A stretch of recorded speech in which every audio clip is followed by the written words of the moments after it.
So I want to try and convince you of three things. First of all, that waving goodbye to the recession is premature.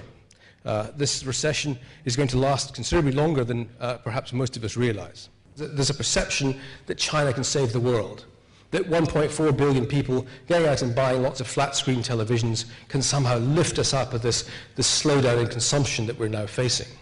And it can't. China's domestic consumption will not save the world.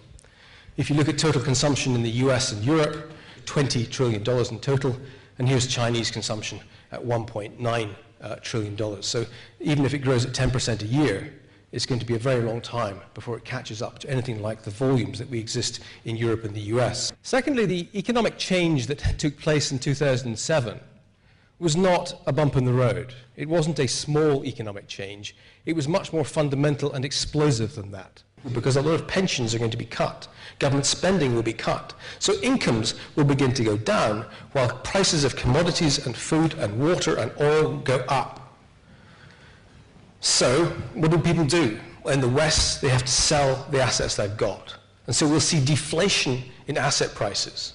In terms of property prices and real estate prices, commercial real estate will continue to go down as economic activity finds its new normal.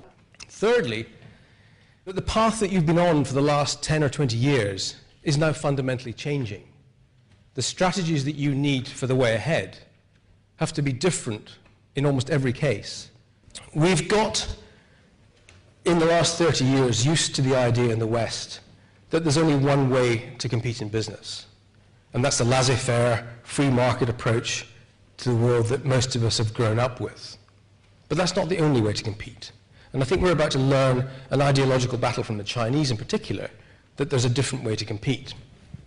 Now, I think what we're going to see in the next 18 months is a lot of rhetoric on the part of politicians in Europe and particularly the US saying that Chinese companies compete unfairly.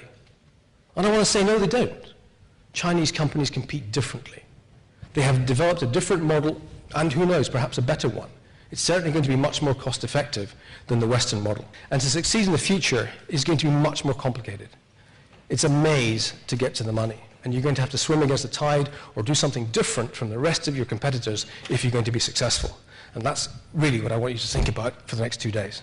Thank you very much.